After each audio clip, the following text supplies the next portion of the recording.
Hey guys, tonight we begin with a whisper from the past, a gentle nudge into a world where quills scratched on parchment and the air smelled faintly of ink, damp wool, and the vague threat of a schoolmaster's switch.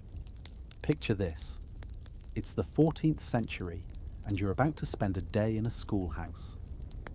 Not the grand universities of Paris or Bologna, mind you, but a humble village school where boys, and only boys because history wasn't exactly handing out gold stars for equality, learned their letters and numbers under the watchful eye of a cleric who probably wished he was anywhere else. Isn't it strange to think that education, something we take for granted now, was once a rare privilege, doled out in chilly rooms with more rules than warmth? If you enjoy this kind of thing, maybe give a like or subscribe, but only if you feel like it. No pressure. This is a bedtime story after all. So dim the lights, maybe turn on a fan for that soft hum, and settle in. Let's step quietly into a day in a 14th century schoolhouse, where the lessons were strict, the benches were hard, and the world was a very different place. You wake up in a small village in 1342, somewhere in the misty folds of England, or perhaps northern France. The precise place is less important than the sharp bite of the early morning air. Your bed is a straw mattress, lumpy and prickling against your skin, tucked into a corner of a timber-framed house that creaks with every breath of wind. The air is heavy with wood smoke, the damp scent of earth, and the lingering savour of last night's pottage, a humble stew of barley and onions that clings to the walls like a ghost. You're a boy of 10, old enough to be sent to the village schoolhouse, but young enough to yearn for days spent chasing frogs by the stream or stealing apples from the neighbour's tree. Your parents, perhaps a merchant with a modest purse or a farmer with a handful of sheep, have paid a small fee to the church for your education, a privilege they insist will shape your future.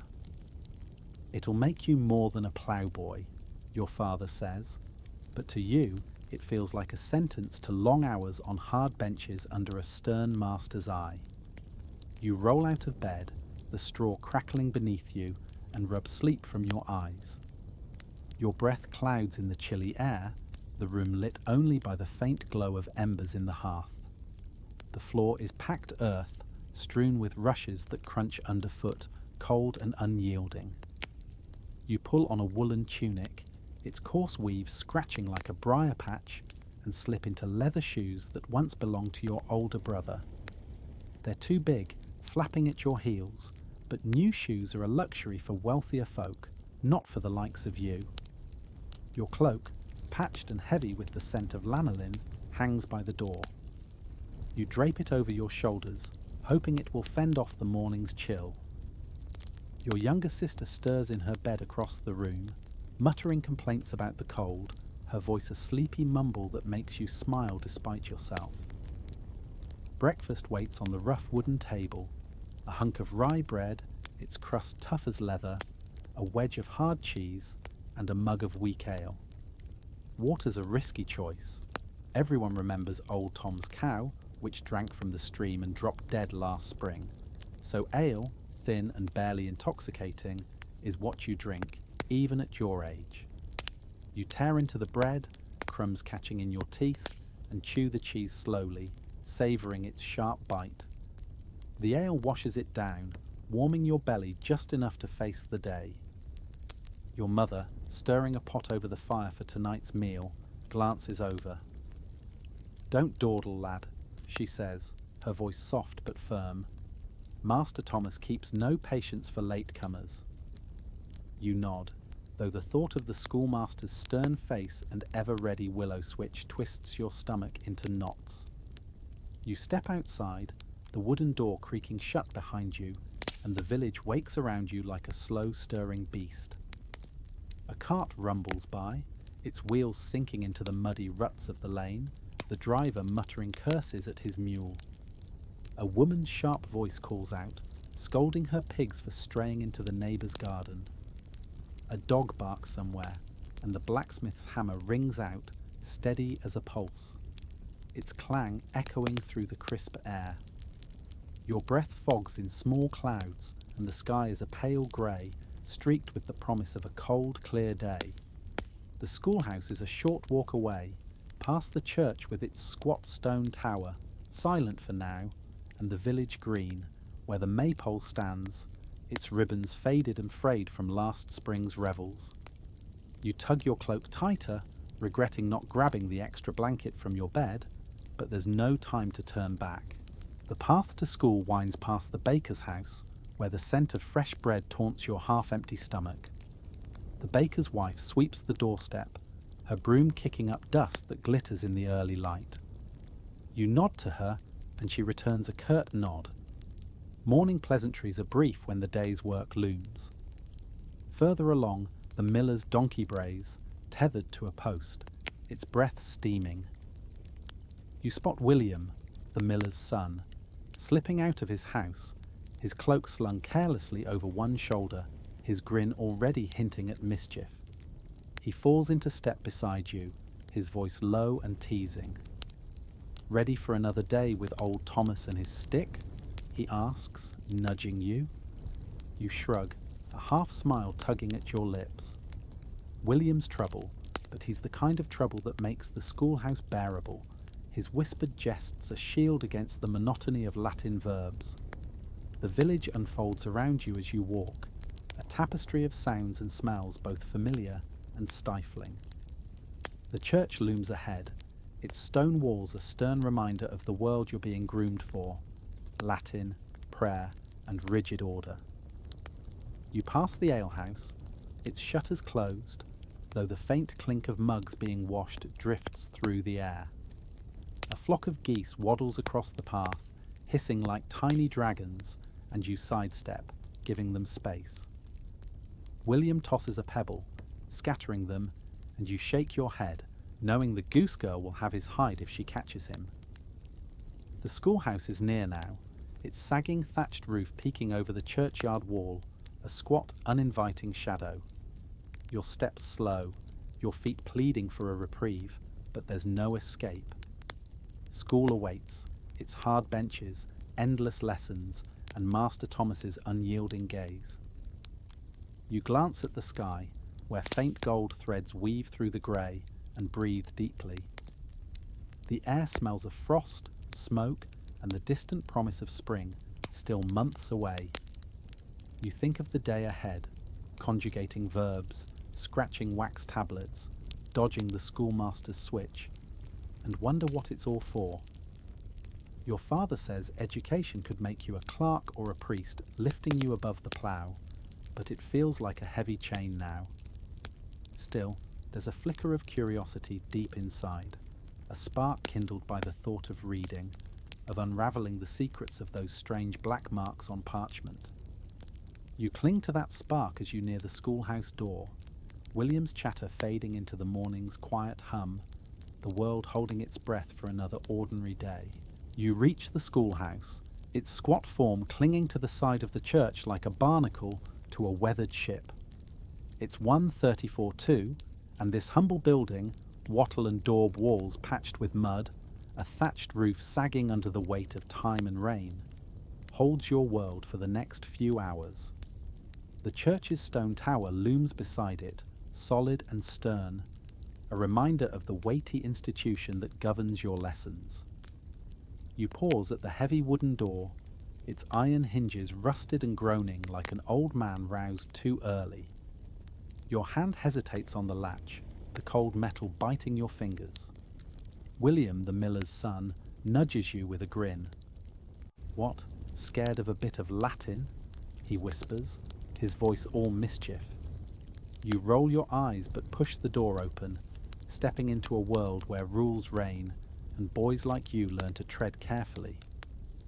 Inside, the schoolhouse is dim, the air thick with the musty scent of damp wool, unwashed bodies, and the faint dusty tang of old parchment.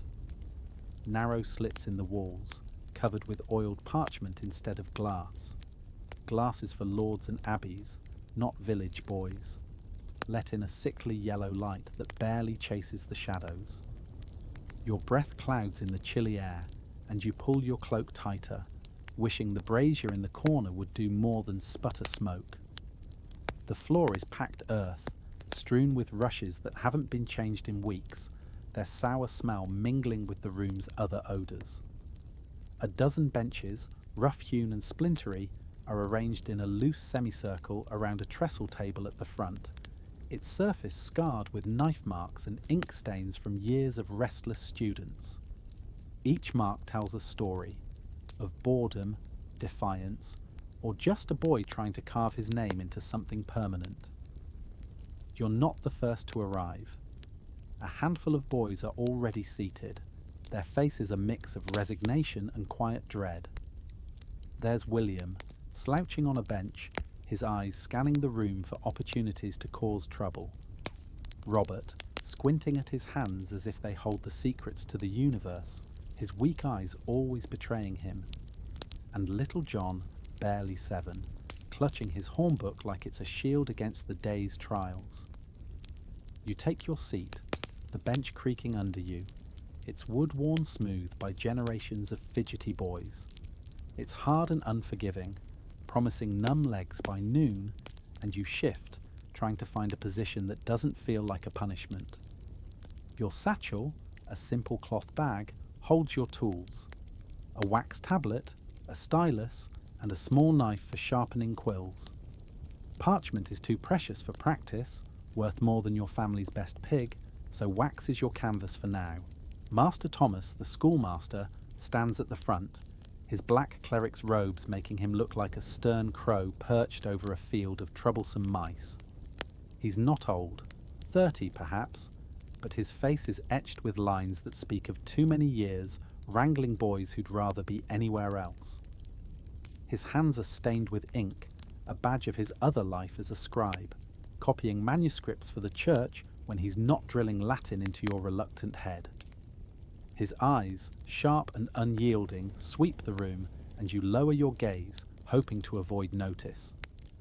On the table before him are the tools of his trade: a stack of wax tablets, a few sheets of precious parchment, a pot of ink made from crushed oak galls, a bundle of goose quills, and a hornbook for the youngest boys, its wooden surface printed with the alphabet and the Lord's Prayer in Latin. And there, hanging on the wall like a silent threat, is the willow switch, slender, flexible, and far too familiar to every boy here. You settle in, placing your wax tablet on your lap, its wooden frame cool against your fingers. The wax is smooth, ready to receive your scratched-out lessons, forgiving in a way parchment never is. You glance at William, who's whispering something to Robert, probably about a frog he claims to have smuggled in his satchel. You don't believe him, but you don't disbelieve him either. William's the sort who'd try it, just to see how many boys squeal before Master Thomas swings that switch. Robert stifles a laugh, his squinting eyes barely visible in the dim light, and you shake your head, focusing on your tablet. Trouble's tempting, but the switch is swifter, and you felt its sting before. A quick, sharp lesson in keeping your head down. The room fills slowly as other boys trickle in, their footsteps muffled by the rushes. There's Thomas, the butcher's son, broad-shouldered and always hungry. Peter, who's quiet but clever, his fingers already ink-stained from practicing at home. And Richard, who fidgets so much you're sure he'll wear a groove in his bench. The air grows warmer with their presence, though not by much, and the brazier's smoke curls upward, stinging your eyes. You glance at the parchment windows, where the light is growing stronger, painting the room in shades of pale gold. Outside, the village hums. Carts creak, chickens cluck, the blacksmith's hammer rings. But in here, time feels slower, heavier, bound by the rhythm of Master Thomas's voice and the scratch of styluses on wax. Master Thomas clears his throat, a sound that cuts through the low murmur of the boys like a scythe through wheat. The room falls silent, every eye fixed on the floor or the table, anywhere but the schoolmaster. "We begin soon," he says, his voice low and deliberate, like a priest intoning a prayer he's said 1,000 times. You feel the weight of the day settling on your shoulders. Latin, numbers, prayers, and the constant threat of a mistake earning you a swat. You think of the world outside, of the stream where you could be skipping stones, or the orchard where apples might be pilfered if the farmer's not looking. But those are dreams, and this is reality.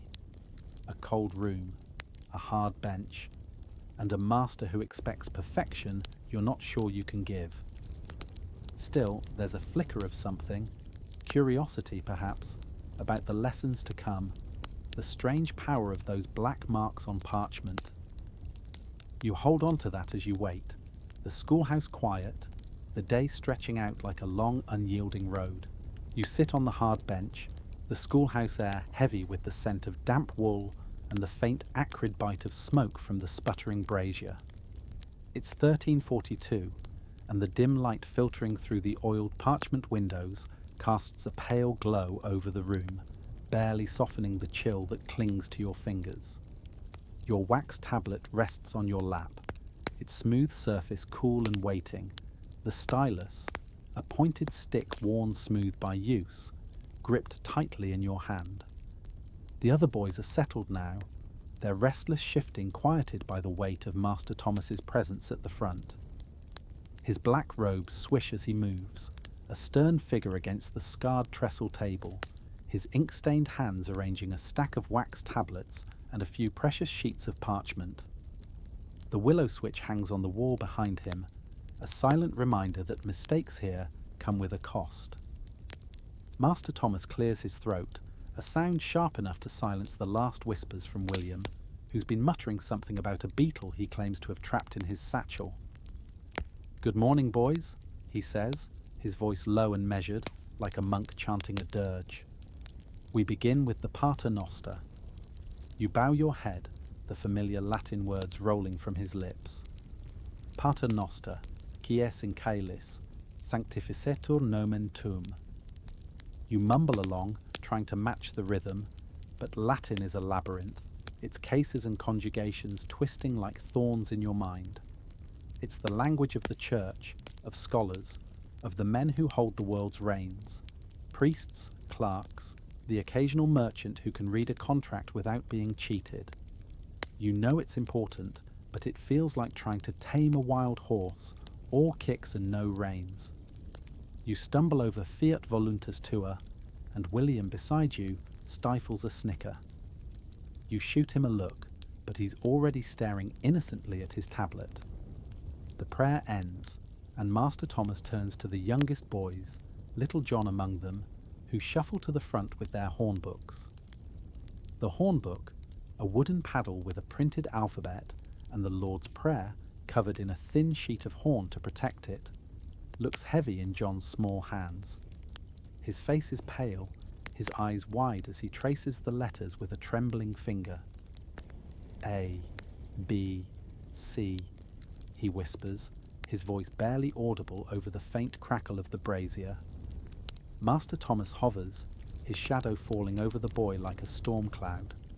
Not Z, John, Z, he corrects, his tone sharp but not unkind. Again. You remember those days when every letter was a mystery, each curve and line a puzzle that refused to fit.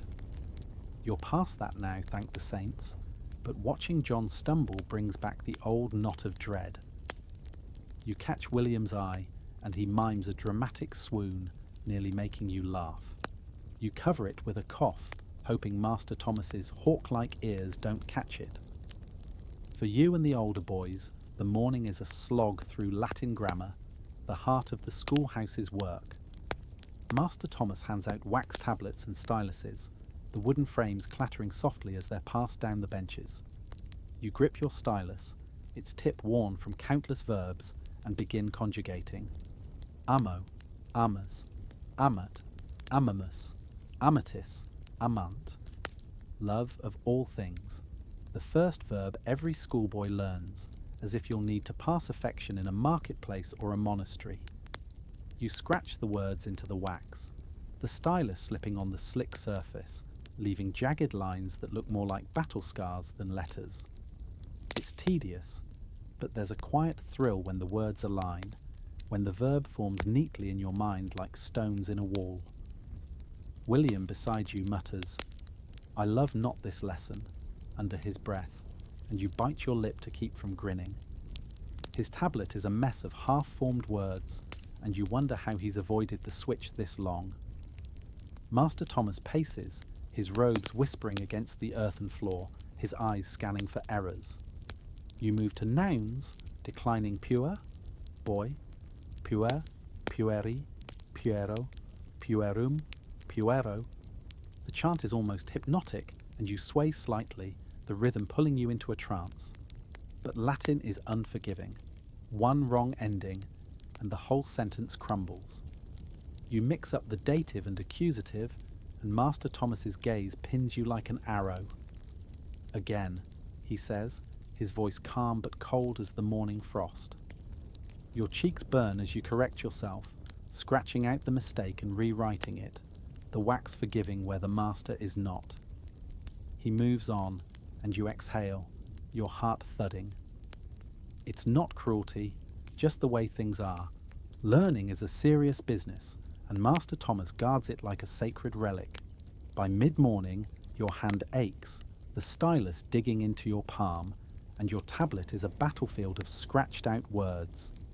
You smooth the wax with the flat end of your stylus, erasing your errors like sins at confession. It's a small mercy. Wax lets you try again, unlike parchment, where a mistake could cost more than your family's best cow. Master Thomas calls for translations now. Ego Phelum video.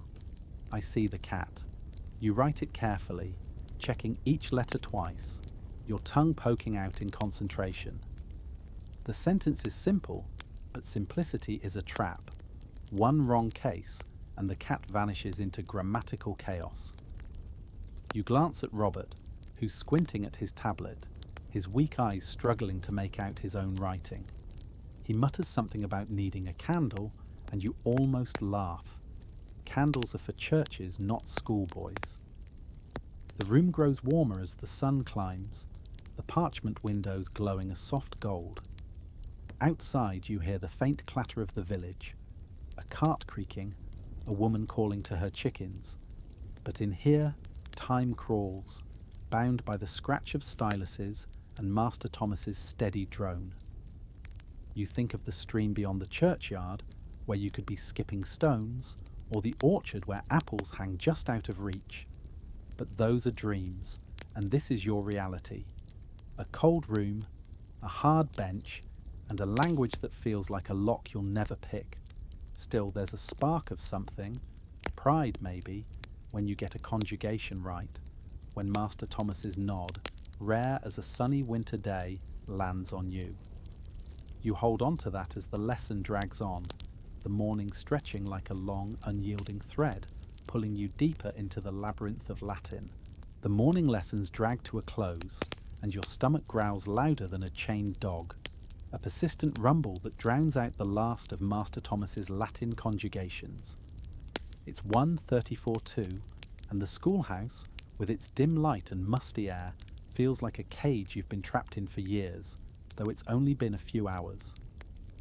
Your wax tablet is a mess of scratched-out verbs, and your fingers ache from gripping the stylus, its wooden tip worn smooth from endless amo, amas, amat. The brazier in the corner sputters, offering more smoke than warmth, and the oiled parchment windows glow with the pale light of noon, promising a world beyond these walls. Master Thomas, his black robe swishing like a warning, finally announces a break, and the room exhales as one. The boys spill out into the churchyard like water from a cracked bucket, their voices rising in a burst of pent-up energy. You step outside, the cold air sharp against your face, but it's a relief after the stuffy schoolhouse. The churchyard is a small patch of freedom, a rectangle of grass and gravel hemmed in by low stone walls, the church's stone tower looming like a silent sentinel. The sun is high now, its warmth cutting through the morning's chill, and you squint against the brightness, your cloak suddenly feeling too heavy. You find a spot on a low wall, its stones worn smooth by years of boys' backsides, and sit beside William and Robert, who are already bickering over something, probably William's latest scheme. You pull out your lunch from the cloth satchel your mother packed, a hunk of rye bread, its crust tough as old leather, a wedge of hard cheese, and a bruised apple, its skin speckled but still promising sweetness. You tear the bread into pieces, sharing a bit with Robert, who's forgotten his lunch again, his face sheepish as he mumbles thanks. Little John sits nearby, cross-legged on the grass, gnawing on a crust that looks like it's been in his pocket since last week. You toss him a piece of your apple, and he catches it with a shy smile, his small fingers clutching it like a treasure. The churchyard hums with life.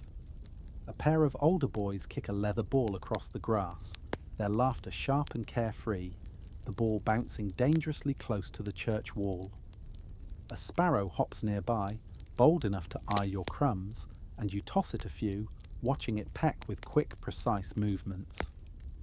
The air smells of earth and wood smoke, with a faint tang of manure from the nearby fields, a reminder of the village just beyond the churchyard's borders.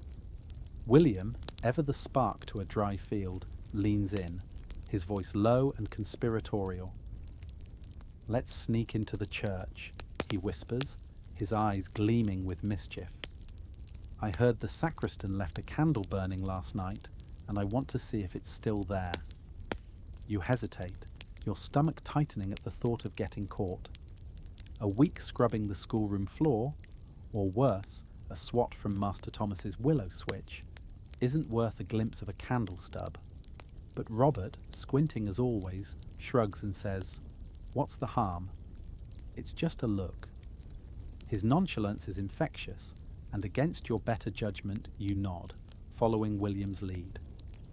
You slip through the churchyard, dodging the older boys and their ball, and ease open the church's heavy door. It creaks, loud enough to make you wince, but no one seems to notice. Inside, the air is cool and dim, thick with the scent of old incense, wax, and the faint mustiness of stone walls that have stood for centuries. The altar looms at the far end, draped in a simple cloth, its wooden cross catching the faint light from a high window. You tiptoe forward, your heart thudding like a drum, feeling like a thief in a ballad, though there's nothing to steal but shadows. William leads the way, his steps bold, while Robert trails, squinting at the darkness. The candle is there, on a side table near the altar, burned down to a waxy nub, its flame long extinguished. "Told you," William whispers, though there's no triumph in it, just the thrill of being where you shouldn't. You exchange glances, stifling giggles, the absurdity of risking punishment for a dead candle hitting you all at once. You slip back outside, the door creaking shut behind you, and rejoin the churchyard's bustle, your heart still racing with the small, delicious rebellion. Back on the wall, you finish your lunch, the bread and cheese filling your belly, but leaving you longing for something sweeter. The apple helps, its tart juice a small luxury. William, still buzzing from the church adventure, tries to rope you into a game with the older boys, but you shake your head. Running around sounds like work, and your legs are already stiff from the schoolhouse bench. Instead, you watch the sparrows, now joined by a second, their tiny battles over crumbs a miniature drama. The churchyard feels like a world apart, a fleeting kingdom where you're not just a schoolboy, but a conspirator, a dreamer, a boy who dared sneak into the church for no good reason. You glance at little John, who's finished his crust and is now poking at the grass with a stick, his face lost in thought. You wonder what he dreams of. Probably not Latin verbs or Master Thomas's switch. The break is short, as it always is. Master Thomas's bell rings, a sharp, insistent chime that cuts through the laughter and chatter. The boys groan, gathering their satchels and trudging back to the schoolhouse, their brief taste of freedom fading like morning mist. You sling your satchel over your shoulder, brushing crumbs from your tunic, and fall into step with William and Robert. William's still grinning, muttering about the candle, while Robert squints at the path ahead, probably wishing for better eyes. The schoolhouse door looms, its creak a summons back to reality, back to the hard benches, the wax tablets, and the endless march of lessons. You take one last look at the churchyard, the sun warming the grass, the sparrows still pecking, and feel a pang of longing. But there's no escaping it. You step inside, the dim light swallowing you, and brace for the afternoon, hoping William's next scheme doesn't land you all in trouble. You slump onto the hard bench, the schoolhouse air thick with the scent of damp wool and smoky brazier fumes. It's 13:42, and the midday break's fleeting freedom is gone, leaving your legs stiff from the unyielding wood. The oiled parchment windows glow with afternoon light, but the chill lingers in your fingers. Your wax tablet, scarred from morning Latin, sits heavy on your lap, the stylus worn from endless verbs. William slouches beside you, his smirk faded, while Robert squints at his tablet, his weak eyes struggling. Little John clutches his hornbook, his small face set in a frown. Master Thomas stands at the front, his black robes stern against the scarred trestle table, ink-stained hands arranging wax tablets. The willow switch looms on the wall, a silent threat. He clears his throat, silencing the room. Arithmetic, he says, his voice like a slow river. You exhale. Numbers are kinder than Latin, their logic clear. He hands out abacuses, the beads clicking under your fingers as you solve. 60 shillings in £3. Master Thomas nods, a rare flicker of approval warming you more than the brazier. You work through bushels and pence, the beads a soothing rhythm, unlike Latin's thorny maze. William mutters about counting flour sacks, fumbling his beads, while Robert's messy answer earns a quiet correction. Then comes moral instruction, and the warmth fades. Master Thomas opens a worn book of exemplar, tales to shape your soul. Today's story: a boy stole bread and wolves devoured him. You glance at William, hiding a smirk, while Little John's eyes widen, his hornbook gripped tighter. The tales are grim: lie and lightning strikes, steal and demons pounce. Master Thomas's voice, low and steady, drones like a lullaby, pulling your mind to the churchyard sparrows, the candle stub you risked seeing. Sin, virtue, heaven, hell. They feel distant from this cold room, your itchy tunic, the wax tablet's weight. You wonder if these stories are true or just meant to scare you straight. The rhythm of his voice soothes, despite the grim warnings, and you lean back, letting it wash over you. A priest's life, copying manuscripts, saying mass, sounds dull but warm, free of switches. The light turns golden, your hand aches, your stomach rumbles. Master Thomas sets a final task: write the reward of virtue. You scratch eternal life with God, safe but uncertain. William's answer is suspiciously brief. Robert's a smudge, John's earnest but slow. The lesson ends with a prayer, familiar and comforting. The schoolhouse, despite its hardships, shields you from the world's chaos: war, plague, toil. You hold that thought as the light fades, the day nearing its quiet close, the afternoon's lessons settling like dust in your mind. The schoolhouse air grows heavy as the afternoon wanes, the oiled parchment windows glowing with the soft golden light of a 1342 sunset. Your wax tablet is a battlefield of scratched-out verbs and sums, your fingers cramped from the stylus's unyielding grip. The brazier's smoke curls lazily, doing little to warm the chilly room. Master Thomas, his black robes now slightly rumpled, stands at the trestle table, his voice softer, as if the day's weight presses on him too. The other boys, William with his fading smirk, Robert squinting at his smudged tablet, Little John clutching his hornbook, sit in weary silence, their earlier restlessness dulled by hours of Latin and moral tales. Master Thomas closes his book of Exemplar, the thud echoing in the quiet room. "Enough for today," he says, his tone almost gentle, a rare crack in his stern facade. He leads a final prayer, the familiar Latin of the Ave Maria rolling over you like a lullaby. Ave Maria, gratia plena. You mumble along, the words a comforting ritual, signalling the day's end. Your mind drifts to the churchyard, the sparrows, the candle stub you risked so much to see, a small rebellion now fading into memory. You gather your things, the wax tablet, stylus, and a small knife for sharpening quills, tucking them into your satchel with care. The boys rise, benches creaking, as Master Thomas dismisses you with a nod. You file out, the heavy door groaning open, and step into the village evening. The air is cool, tinged with wood smoke and the earthy scent of damp fields.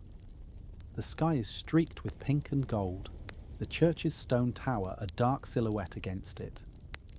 William catches up, his grin returning. "Survived another day, eh?" he says, nudging you. You nod, too tired to match his spark, your mind heavy with verbs and warnings of wolves. The village settles into dusk. Chimneys puff smoke, a dog barks, a woman. "System," woman calls to her chickens, her voice faint in the distance. You trudge homeward, the path familiar under your flapping shoes. The day's lessons. Amo, amas, amat, shillings and grim tales swirl in your head, a jumble of effort and dread. Your house comes into view, its thatched roof glowing in the fading light. Your mother stirs pottage over the fire, the smell of peas and barley welcoming you. "How was school?" she asks, and you shrug. Words can't capture the slog of it all. You eat quickly, the warm meal soothing, then climb into your straw bed. The village quiets, save for the crackle of the fire and a distant owl's hoot. You close your eyes, the schoolhouse fading, and slip into the soft, warm dark of sleep, the day's burdens left behind. And so, you've spent a day in a 14th century schoolhouse, a place where the seeds of learning were planted in rocky soil. It wasn't glamorous, and it certainly wasn't comfortable, but it was a start. Those boys, hunched over their wax tablets, were learning the tools that would shape the world. Latin for the church, numbers for trade, stories for morality. They didn't know it, but they were part of something bigger, a slow, creaking machine that would eventually carry humanity out of the Middle Ages and into a new era.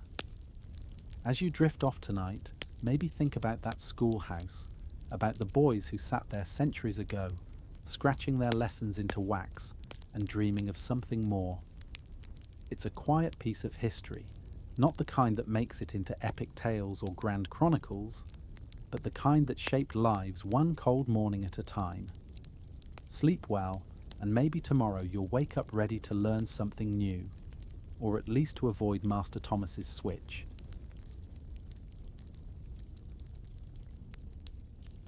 You wake up in medieval Europe, somewhere around 1280, your senses stirring to life in a bustling market square.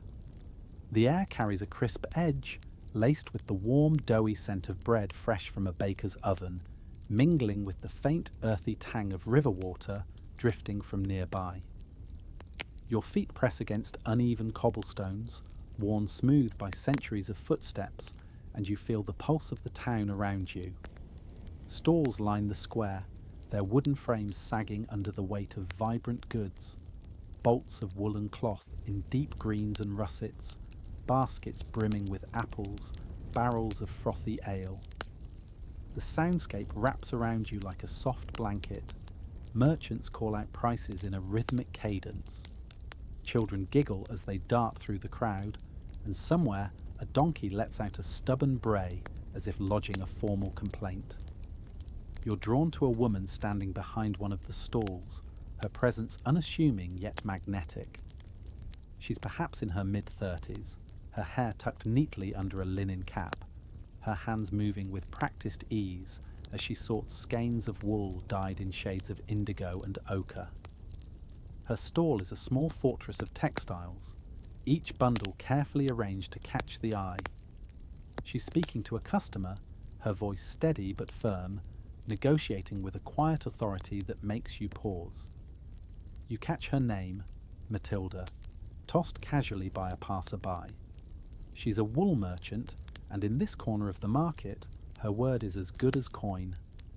You might assume, in a world where history books sing of knights and kings, that a woman like Matilda is an outlier, a rare spark in a sea of men's commerce. But here's the delicious irony: she's not. Women like her are woven into the very fabric of this market, their presence as essential as the goods they sell. Medieval trade wasn't just the domain of bearded merchants with ink-stained ledgers or sailors braving stormy seas. Women were the quiet engine of local economies, running stalls, managing workshops, and sometimes even bankrolling the ships that carried goods to distant ports.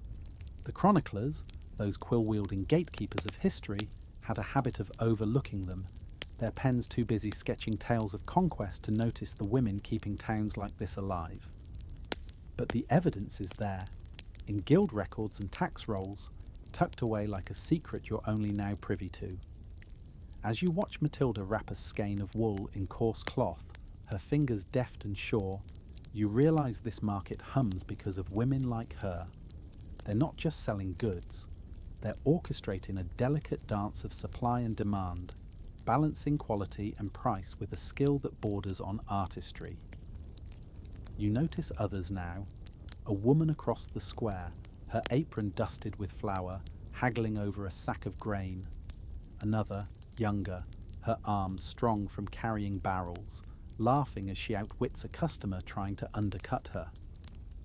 They're not shouting for attention, not clamouring for glory, but their presence is undeniable.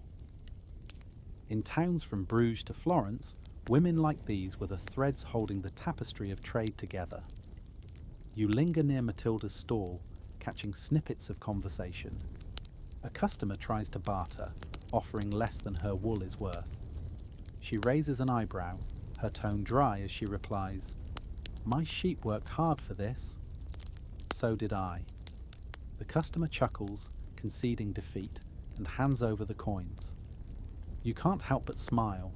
There's a quiet rebellion in her wit, a subtle defiance of a world that expects her to fade into the background.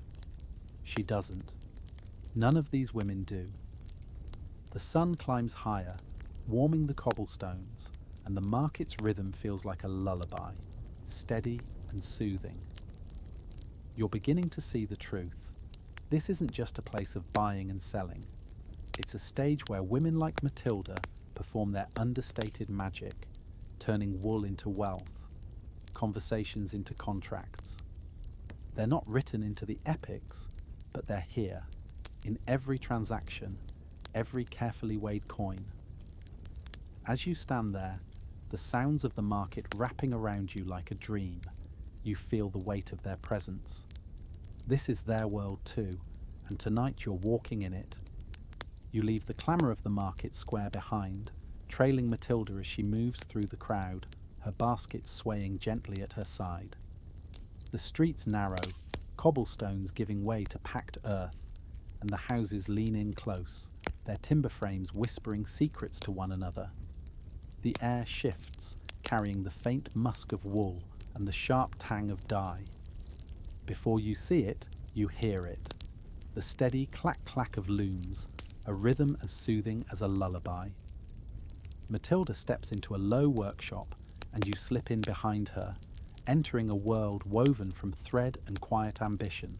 The room hums with purpose, soft and steady. Women sit at wooden looms, their hands moving like dancers, guiding threads with a grace that feels almost sacred. The looms, worn smooth by years of use, sing under their touch, producing cloth destined for markets far beyond this sleepy town.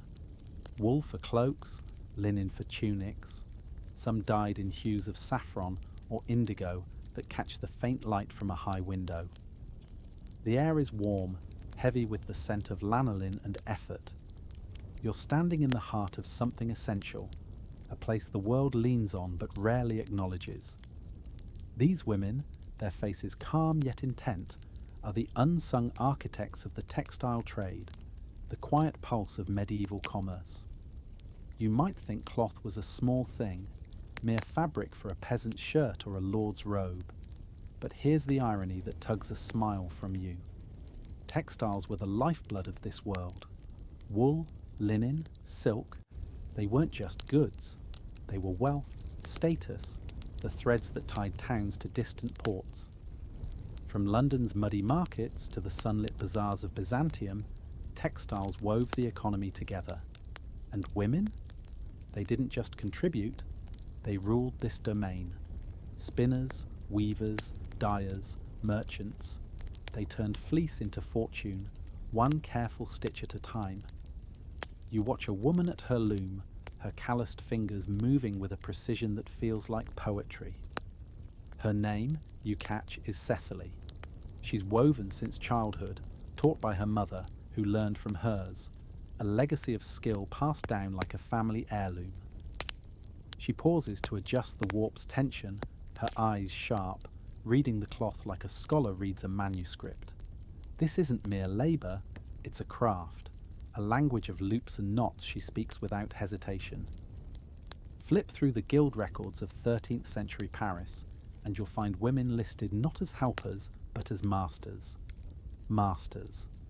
The word lands like a quiet revolt, a defiance of a world that liked its women meek. They oversaw workshops, trained apprentices, set prices, all while the chroniclers, those quill-happy men, scribbled about knights and crowns. It's almost comical, an economy propped up by women's hands, yet their names are mere whispers in the margins.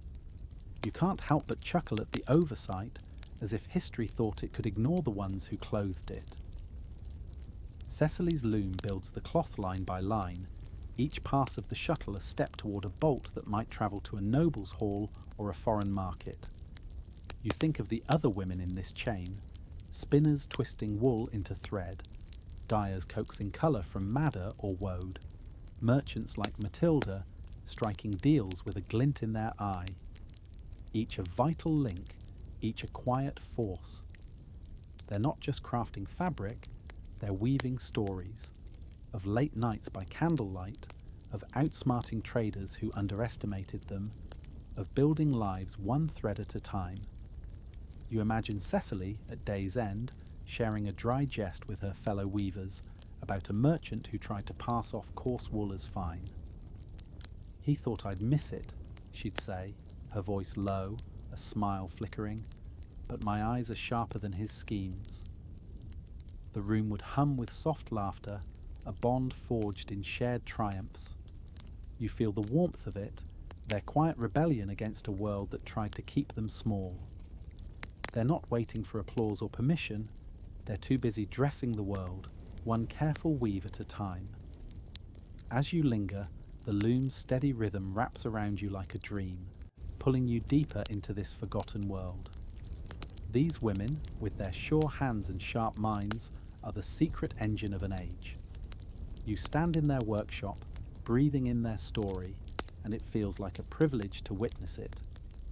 You step away from the weaver's workshop, the clack of looms fading as you follow Matilda toward the edge of town. The air shifts, carrying a warm, yeasty scent that wraps around you like a soft blanket. It's the smell of barley and fermentation, mingling with the faint dampness of the nearby river. Before you see it, you sense the brewery, a low, sturdy building with steam curling lazily from its chimney, like a sigh from the earth. You follow Matilda inside, and the warmth of the room greets you, heavy with the hum of quiet work and the promise of something vital. Inside, a woman stands over a massive vat, stirring with a wooden paddle. Her name is Agnes, you learn, and she's an alewife, her face flushed from the heat but her eyes sharp, calculating. The vat bubbles gently, its contents destined to fill mugs across the town. Barrels line the walls, their wood stained dark from years of use, and a faint haze of steam hangs in the air. You feel like you've stepped into a sanctuary of sorts, a place where necessity and craft meet. In a world where water could be more dangerous than a blade, tainted by rivers turned to sewers, ale was life, and Agnes is its keeper. Here's the irony that makes you smile. Ale wasn't just a drink, it was the pulse of medieval life. From peasants breaking bread to lords toasting alliances, everyone drank it, dawn to dusk. And who made it? Women like Agnes, brewing in small sheds and bustling taverns, their work as essential as the air you breathe. In England, some towns had more alewives than any other trade, their names etched in tax rolls and court records. Yet flip through the illuminated manuscripts or tavern paintings, and you'd think men were the ones pouring the pints. The men got the glory, jolly figures hoisting tankards, while the women who brewed the stuff were barely a footnote. It's almost funny how history forgot the hands that kept the world tipsy. Agnes dips a wooden cup into the vat, tasting the ale with a nod, her lips pursed in quiet judgment. You can tell she's a master of this. Her brew is likely why half the town keeps coming back. She's not just stirring barley and water, she's a chemist, a merchant, a strategist. She knows which grains yield the smoothest flavour, which taverns pay on time, which customers try to haggle her down. Her apron is dusted with malt, her hands steady from years of practice. You watch her measure out a sack of barley, her movements precise, as if she's balancing the world itself. Guild records from places like London and York whisper her story, though the chroniclers rarely shouted it. Women brewed for their households, yes, but many, like Agnes, turned it into a trade. They supplied markets, inns, even monasteries, their ale fueling everything from harvest festivals to holy days. Some alewives ran their own taverns, their names known far beyond their towns. You imagine Agnes, after a long day, sharing a dry quip with a fellow brewer. He wanted a discount for loyalty, she might say, her voice low, but his tab's older than my best barrel. The laughter would be soft, shared among women who knew the game and played it better than most. You linger by the vat, the warmth of the brewery seeping into you. Agnes is more than a brewer, she's a cornerstone. Her ale keeps the town's wheels turning, its people fed and merry. There's a quiet defiance in her work, a refusal to be small in a world that often looked past her. She doesn't need a scribe to tell her story. It's in every mug, every coin that clinks into her hand. You can't help but admire her, this woman who turns grain into gold, one careful batch at a time. The brewery's hum wraps around you, the soft bubble of the vat like a lullaby. You feel the weight of Agnes's world, her skill, her resilience, her unassuming power. She's not just brewing ale, she's brewing a legacy, one that history might have overlooked, but the town never will. As you stand there, the scent of malt and the warmth of the fire pulling you towards sleep, you know you're witnessing something timeless. Agnes and women like her are the quiet heartbeat of this age.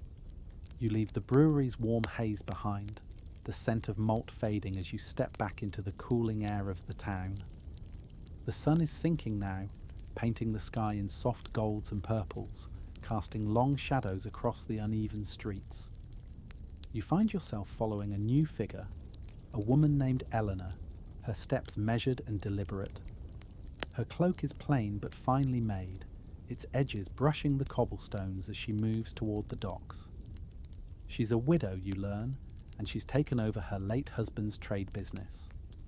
You might think her an exception, a rare woman stepping into a man's world, but here's the quiet twist that makes you smile. She's not. Widows like Eleanor were a hidden force in medieval trade, running enterprises with a skill that often outshone the men who came before them.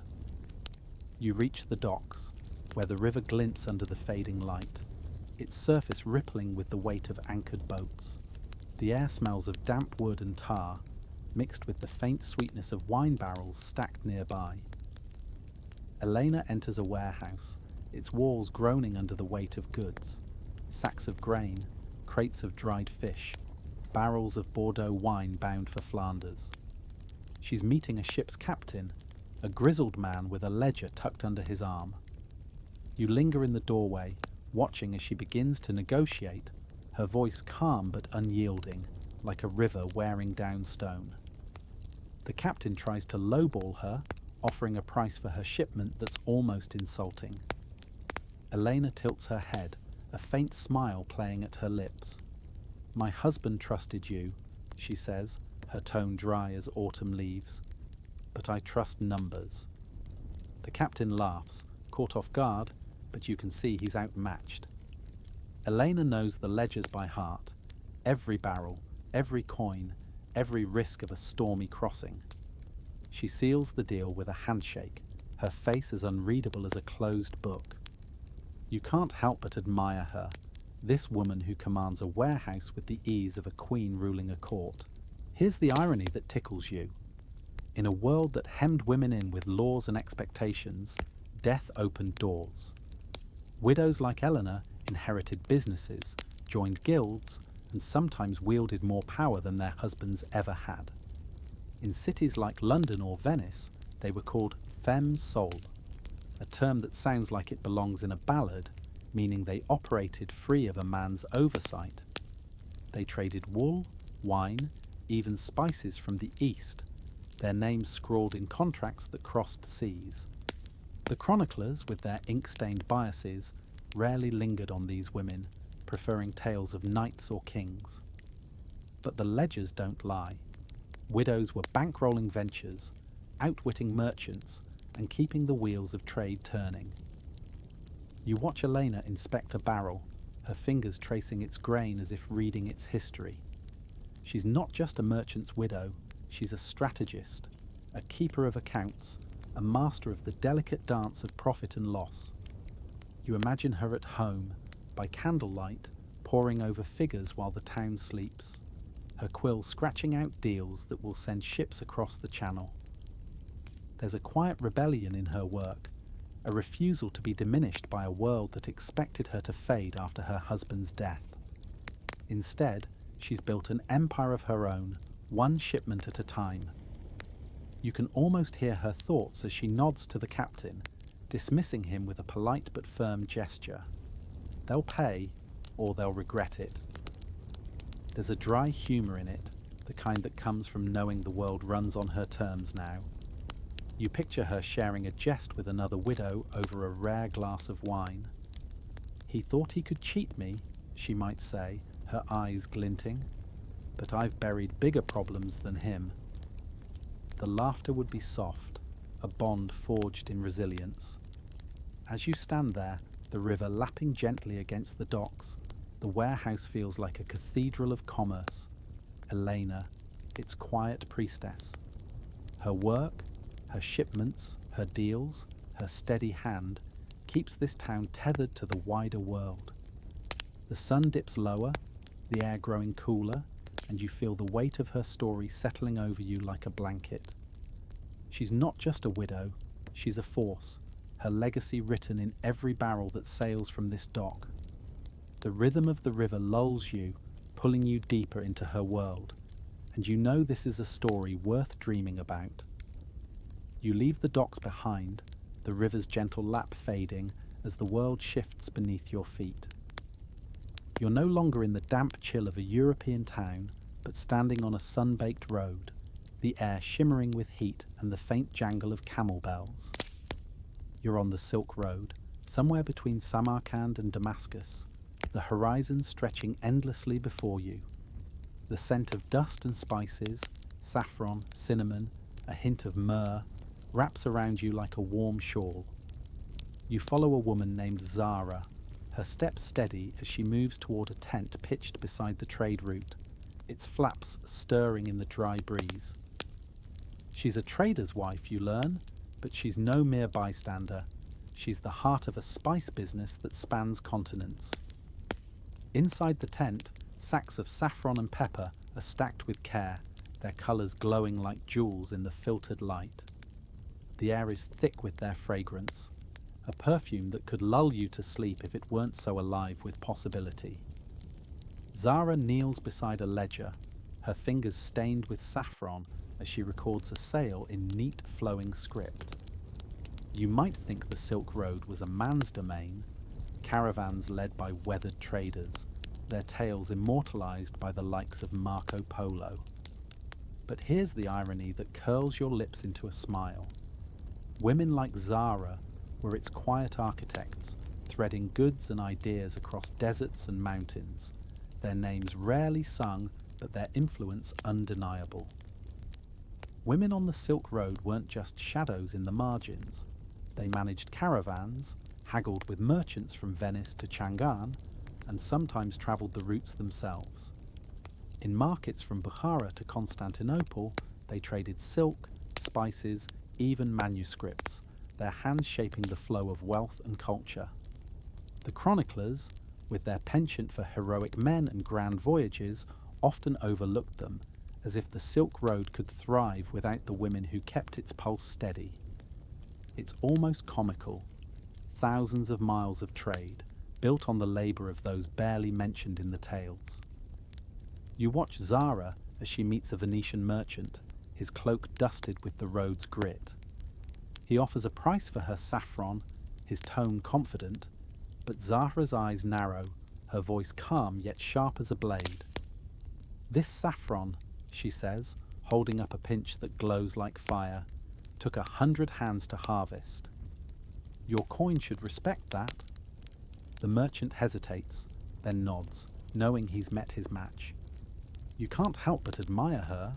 She knows the value of her goods, the cost of the journey, the risks of bandits and storms. Her tent is small, but her world is vast, stretching from the mulberry groves of China to the ports of the Mediterranean. Her ledger tells a story of its own, each entry a thread in a tapestry of trade. You imagine her planning routes by lamplight, calculating the worth of cloves against the weight of silk, her mind as sharp as the quill she wields.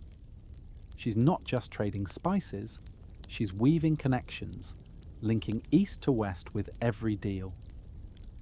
You picture her sharing a quiet jest with other women traders over a cup of tea. "He thought he'd outsmart me," she might say, her smile sly, "but I've bargained with wolves and won." Their laughter would be soft, a bond forged in the heat of the road. Zara's work is a delicate dance, knowing which markets crave her goods, which routes are safe, which partners can be trusted. She's a strategist, a diplomat, a keeper of secrets that keep the caravans moving.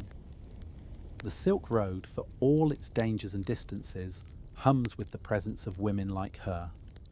They're not just trading goods, they're trading ideas, stories, pieces of the world that will shape empires yet to come. As you stand in the tent, the scent of spices curling around you, the desert's warmth feels like a gentle embrace.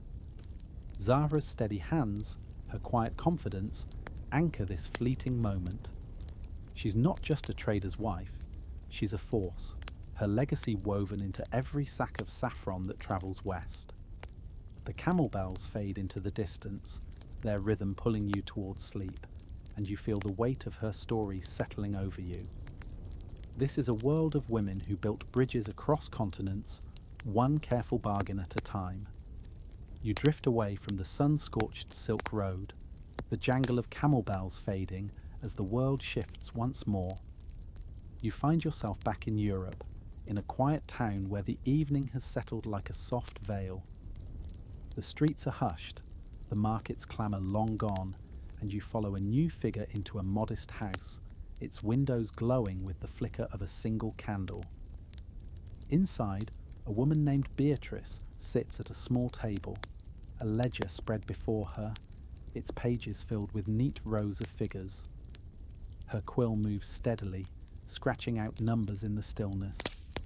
She's a moneylender, you learn, and in this shadowed room she wields a power few dare to name. The air is cool, scented faintly with ink and wax. the candle's light casting gentle shadows across Beatrice's face. She's older, her hair streaked with silver, but her eyes are sharp, reading the ledger like a map of the world's desires. You might think moneylending was a man's trade, all stern merchants and grand banks, but here's the irony that tugs a quiet smile from you. Women like Beatrice were often the ones keeping the wheels of trade spinning. In a world where the church frowned on usury, calling it a sin, her discreet transactions funded ships, markets, even wars. Her ledger is her kingdom, and she rules it with a steady hand. Moneylending was a shadow trade, especially for women who moved through it with a subtlety that bordered on art.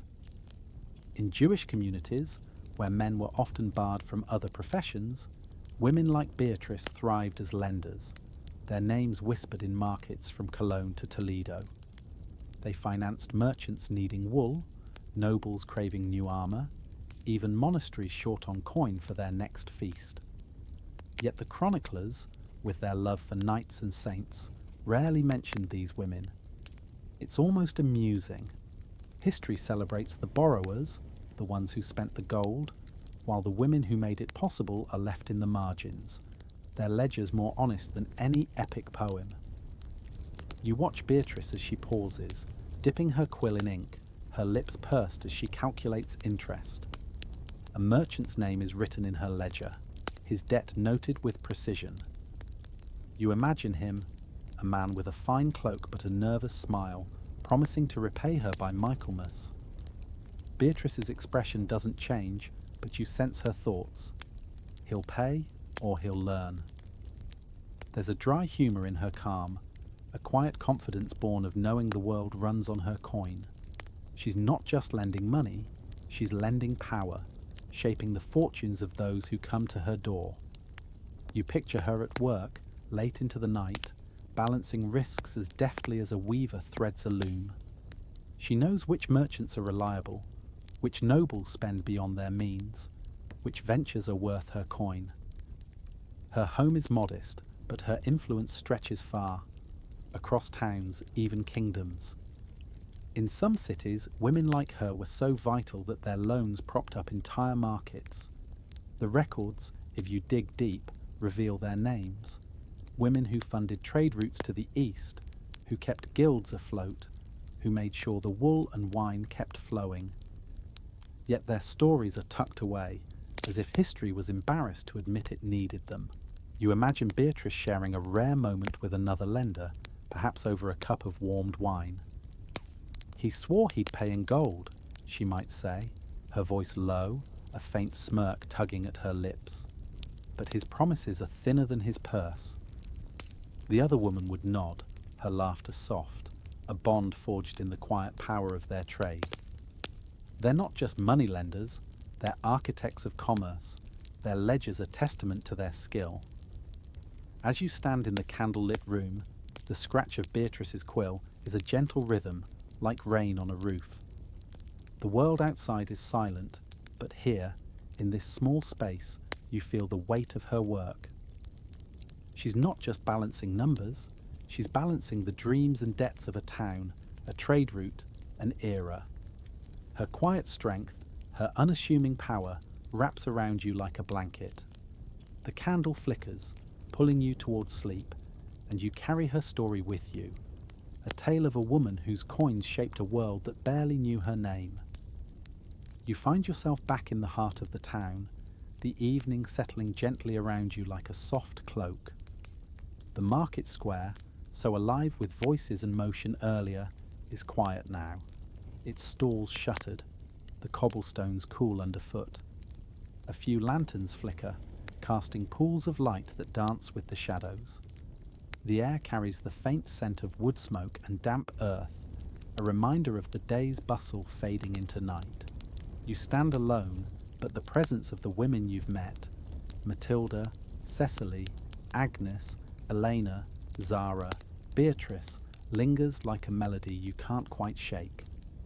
Their stories weave together, a tapestry of quiet strength that holds this world together. You pause by Matilda's empty stall, its wooden frame still stacked with neatly folded wool. You think of her sharp eyes and sharper wit, turning fleece into coin with a skill the chroniclers never bothered to note. Across the square, you can almost hear the echo of Cecily's loom, her hands crafting cloth that clothed kings and peasants alike. The brewery's chimney still trails a wisp of steam, and you imagine Agnes tasting her ale, her steady hands brewing life itself. Down by the docks, Elena's warehouse stands silent, but her deals ripple across seas. Far away, Zara's saffron glows in a desert tent, linking east to west, and in a candlelit room, Beatrice's quill scratches out the debts that keep this world turning. These women, unseen by history's grand narratives, were its quiet engine. Here's the irony that settles over you like a warm blanket: the medieval world, with its knights and kings, its battles and ballads, leaned on women like these. They wove the cloth, brewed the ale, traded the spices, lent the coin, yet the scribes, with their ink and their biases, wrote them out of the story. It's almost funny how a society so intent on keeping women in the shadows couldn't stop them from shaping its very foundation. Guild records, tax rolls, and ledgers whisper their names, but the epics, they're silent, as if embarrassed to admit the world spun on the work of those they overlooked. You walk slowly through the square, the stars beginning to prick the sky above. Each woman's story feels like a thread in a larger weave, a pattern of resilience and ingenuity. They didn't wait for permission or praise. They found the cracks in the system and slipped through, building lives and livelihoods in a world that tried to box them in. Matilda outwitted merchants who underestimated her. Cecily wove cloth that travelled farther than any knight's quest. Agnes kept towns merry and alive with her ale. Elena turned a widow's grief into a merchant's empire. Zara bridged continents with her spices. Beatrice's coins funded dreams and wars alike. Together, they were unstoppable, their legacy etched in every bolt of fabric, every mug of ale, every ship that sailed. You imagine them gathered, perhaps in a rare moment of rest, sharing stories over a fire. "He thought he'd cheat me," Matilda might say, her voice dry, "but I know wool better than he knows his own name." The others would laugh softly, Agnes adding, "And I know a bad batch from a good one, men included." Their humour, their quiet defiance, binds them, a sisterhood forged in the daily grind of trade. You smile at the thought, feeling the warmth of their strength, their refusal to be small. As you linger in the square, the town feels alive with their presence, even in its stillness. These women weren't just part of the market. They were its heartbeat, its unseen force. History might have tried to forget them, but the coins they earned, the goods they traded, the lives they built, they endure. The night deepens, the lanterns dim, and you feel their stories settling over you, soft as starlight. They didn't write the books, but they wrote the world, one careful transaction at a time. The air grows cooler, the silence wrapping around you like a dream. You carry their legacy with you, a quiet marvel at how they shaped an age without ever raising their voices. As you drift towards sleep, the market's hum fades, but their presence remains, a gentle reminder that the unseen can be the most powerful of all. Rest now, in the glow of their story, and let the night carry you away. The stars are out now, faint pinpricks above the medieval town. You're back in your own bed, the fan humming softly, the world outside quiet. The story of these women lingers, like the scent of saffron or the weight of a well-worn coin. History might have tried to forget them, but you won't. Their legacy is in every bolt of cloth, every mug of ale, every ship that sailed. If you enjoyed this journey, maybe leave a like or subscribe, but only if you feel like it. For now, just rest. Let the markets of the past fade into dreams. Good night, and may your sleep be as peaceful as a medieval evening, with the soft clink of coins in the distance.